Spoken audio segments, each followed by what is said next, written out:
में आयोजित तहसील स्तरीय आदिवासी सांस्कृतिक सम्मेलन और सल्ला गागरा शक्ति पूजन के अवसर पर मंचासीन परम सम्मानी माननीय विजय भाऊ वडेट्टीवार जी विधायक ब्रह्मपुरी और विपक्ष के नेता, उनके साथ में मंचासीन विशेष अतिथि के रूप में सहसाराम कोराटे जी, डॉक्टर नामदेव राव उसेंडी जी, डॉक्टर नामदेव राव किरसाम जी, डॉक्टर नितिन पड़वते जी, दशरथ वड़वी जी, गिरजाताई विके जी और मंच पे उपस्थित सारे ही मेरे वरिष्ठ जन सम्मानित और मंच के सामने बैठे हुए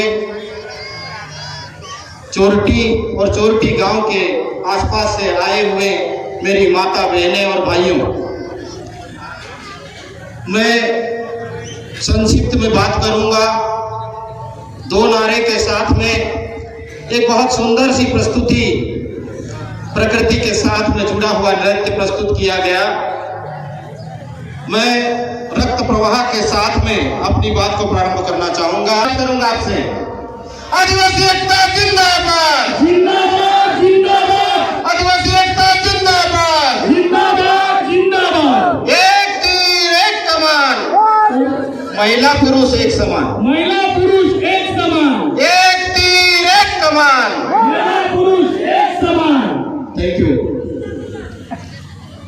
आज वैसे तो हम नागपुर में कई बार आए हैं, लेकिन नागपुर के आसपास जहां पर मेरे समाज के लोग रहते हैं उनसे मिलने का अवसर पहली बार मिला है और बहुत ही खुशी हुई मुझे कि यहाँ के कार्यकर्ताओं की टीम ने एक सुंदर सा आयोजन किया है और सल्ला गागरा शक्ति पूजन का उद्घाटन किया है।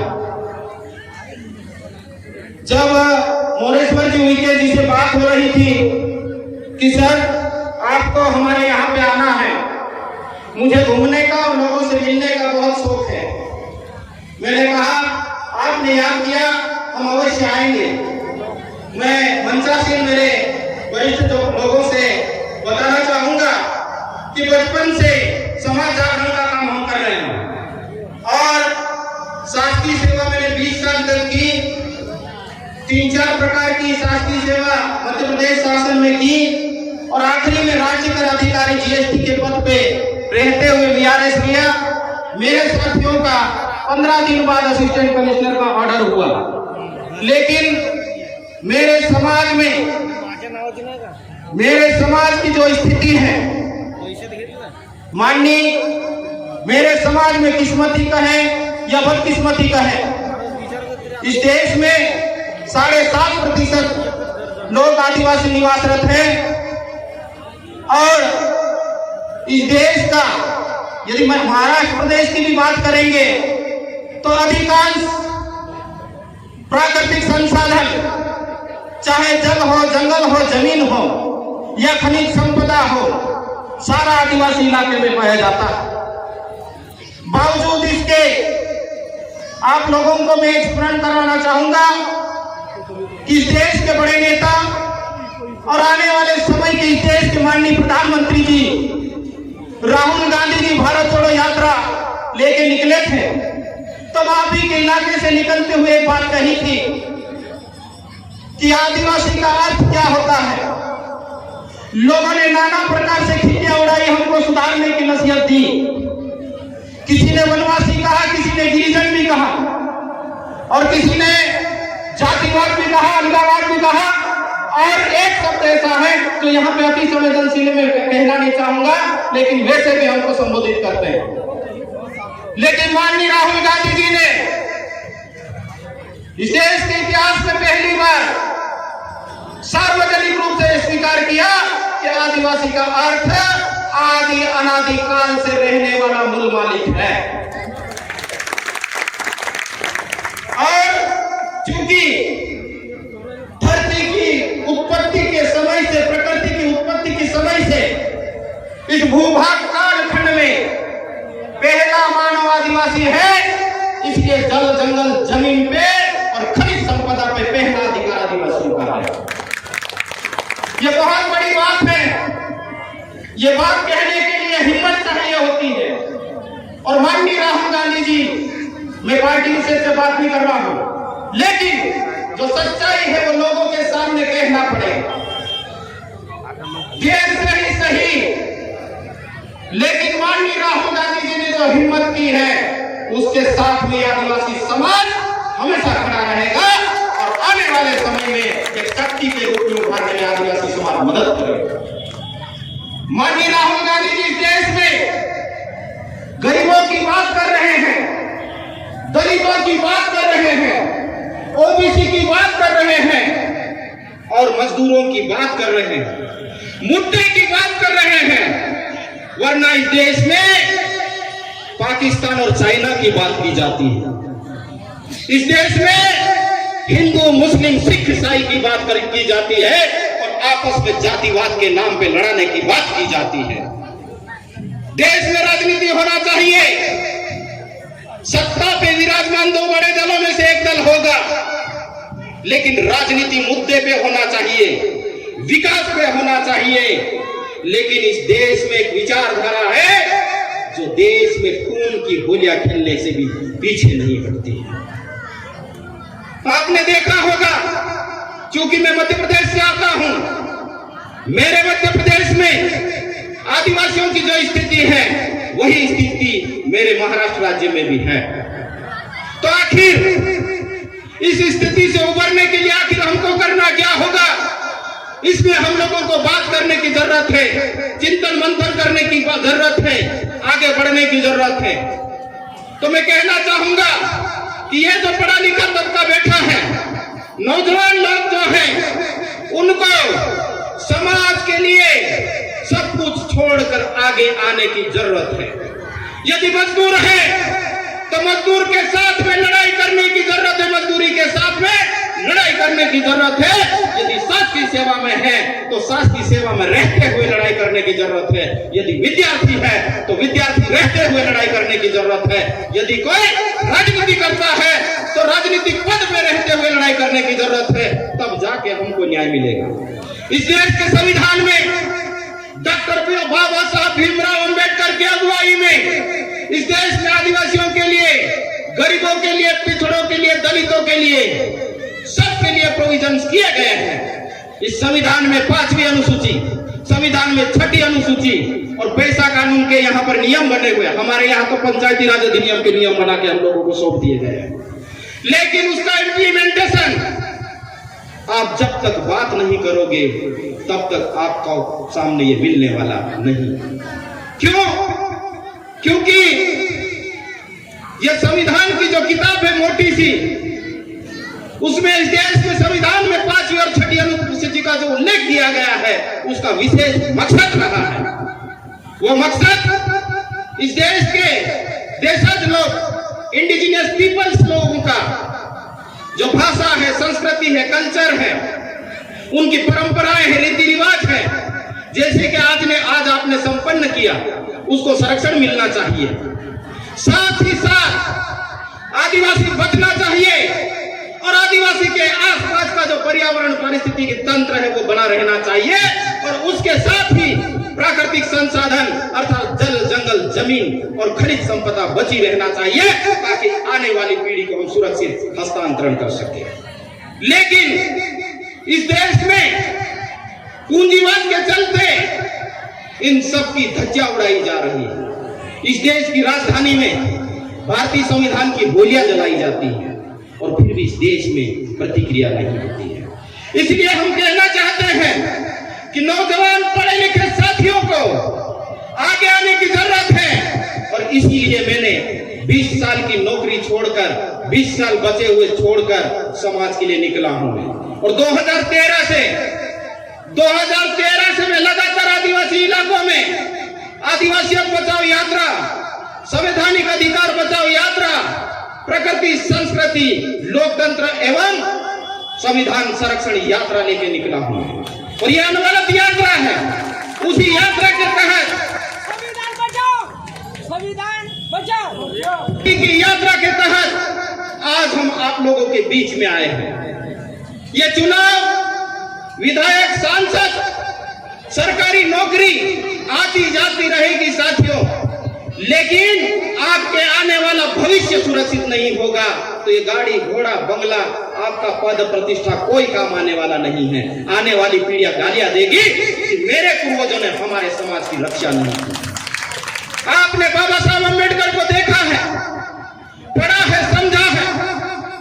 उन्होंने जो त्याग और समर्पण किया है, महात्मा गांधी जी ने जो त्याग और समर्पण किया है, बिरसा मुंडा जी ने त्याग और समर्पण किया है, नारायण सिंह उइके जी ने त्याग और समर्पण किया है, बाबू साहेब चेंडमार्के जी ने त्याग और समर्पण किया है। सभी लोग अपेक्षा रखते हैं कि ये ऐसे महापुरुष सब होना चाहिए, लेकिन हमारे घर में नहीं, पड़ोसी के घर में होना चाहिए। ऐसे क्रांति नहीं होती है। शुरुआत अपने से करना पड़ेगी, तब क्रांति भी आएगी, अधिकार भी मिलेगा। मैं आखिरी बात, चूंकि मैं लंबी बात करता, लेकिन मैं समझता हूं कि हमारे देश का जो नेतृत्व करने वाले लोग हैं, उनके पास में समय की कमी होती है। मैं संक्षिप्त में आखिरी बात कह के अपनी बात को खत्म करूंगा। लोग हम लोगों को, आदिवासियों को सुधारने की दुहाई देते हैं। भाइयों, मैं एक प्रत्यक्ष प्रमाण के साथ में उदाहरण प्रस्तुत करके बात करना चाहता हूं कि आज से 2 साल पहले कोरोना महामारी नाम की बीमारी आई थी दुनिया में, और देश और दुनिया में त्राही मच गई थी। लोगों ने बात की सोशल डिस्टेंस की, हम कहते हैं फिजिकल डिस्टेंस की। तो आदिवासी समाज को जो सुधारने की दुहाई देते हैं और विकसित और विकास करने की बात करते हैं, उनके लिए मेरी बात है। क्या आपने देखा, दुनिया के जितने विकसित शहर हैं, भारत देश की जितनी विकसित सिटियां हैं, और हमारे ग्रामीण इलाके जो आदिवासी जीवन शैली है, सबसे ज्यादा नुकसान यदि कोरोना महामारी ने किया तो विकसित सिटी और विकसित शहर का किया। हम आदिवासियों का नुकसान हुआ, लेकिन कम से कम हुआ, क्योंकि आदिवासियत सबको बचाने की बात करती है, इसलिए हम लोग करते हैं। हमारे मकान, एक मकान यहाँ होगा, दूसरा मकान वहां होगा, एक मकान उस पहाड़ पे होगा, दूसरा मकान उस पहाड़ पे होगा। और हम लोगों की जो परंपराएं हैं, हम लोग भूल गए हैं पढ़े लिखे होने के नाते।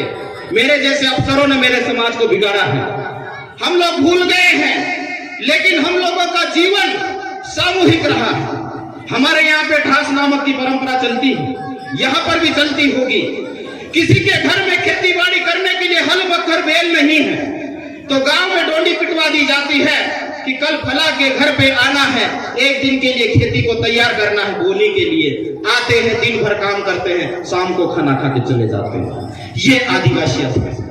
और जब आदिवासी के गांव में कोई मौत होती है तो सारा गांव मातम मनाता है।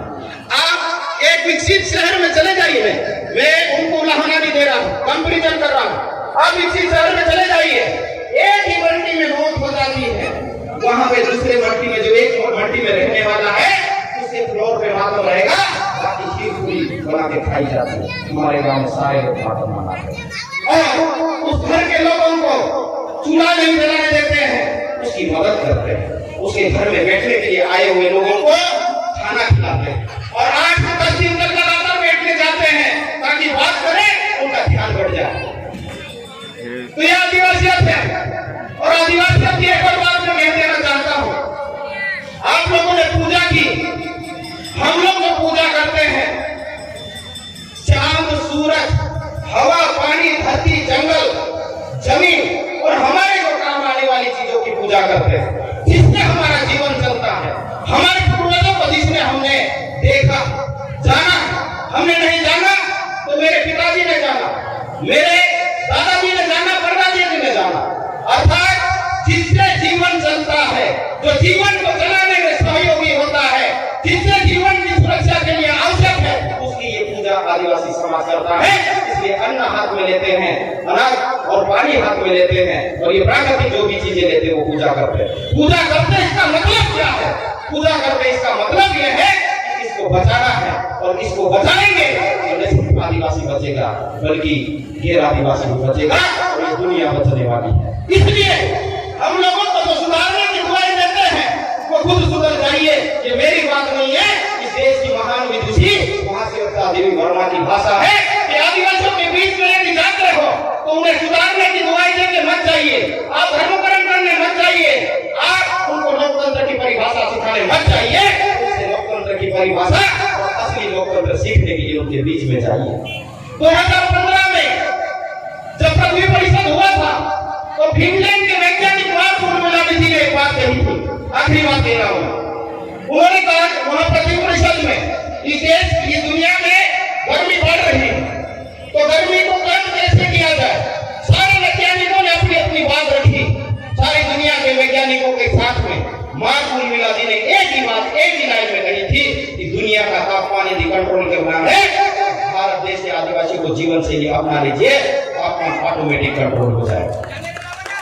तो ये जो दर्शन है, ये जो अध्यात्म है, ये जो जीवन शैली है, वो सब लोगों को अपनाने की जरूरत है। और ये जो हमारी संस्कृति है, अभी आप लोग नाचते हुए देखे, बजाते हुए देखे, हम भी आपके साथ में नाच सकते हैं और आसाम का आदिवासी भी नाच सकता है और केरला का आदिवासी भी नाच सकता है, क्योंकि हम लोगों का ताल और धुन राग एक ही है। और दुनिया का अफ्रीका का, साउथ अफ्रीका का व्यक्ति भी आपके साथ में आके नाचेगा और ऑस्ट्रेलिया का आदिवासी भी आके नाचेगा। हम लोगों को संस्कृति के नाम पे आदिवासी को इकट्ठा करने की जरूरत है। मैं आखिरी संदेश देके मेरी बात को खत्म कर रहा हूँ। समाज को समस्या से हम इकट्ठा कर सकते हैं, लेकिन समाज को संपन्न, अधिकार संपन्न और खुशहाली तभी बना सकते हैं जब समस्या का समाधान करने के लिए आगे बढ़े। तो समस्या का समाधान करने के लिए विद्यार्थियों को एक कर लीजिए, कर्मचारियों को एक कर लीजिए, महिलाओं को एक कर लीजिए, पॉलिटिशियनों को एक कर लीजिए, मजदूरों को एक कर लीजिए, किसानों को एक कर लीजिए। आपके अधिकार देने के लिए वो आएंगे, अधिकार मांगने के लिए हम लोगों को नहीं जाना पड़ेगा। मैं अपनी बात को यही विराम करता हूँ और यहाँ के जो आयोजन करता है उनको धन्यवाद अदा करना चाहता हूँ कि मुझ जैसे एक छोटे से कार्यकर्ता को आपने अतिथि के रूप में यहाँ पे बुलाया, मेरा मान सम्मान किया। और देखिए, पैर धोकर सम्मान, स्वागत शायद ही किसी समाज में होता होगा, आदिवासी समाज में होता है। तो मैं पुनः आप लोगों का शुक्रगुजार हूँ।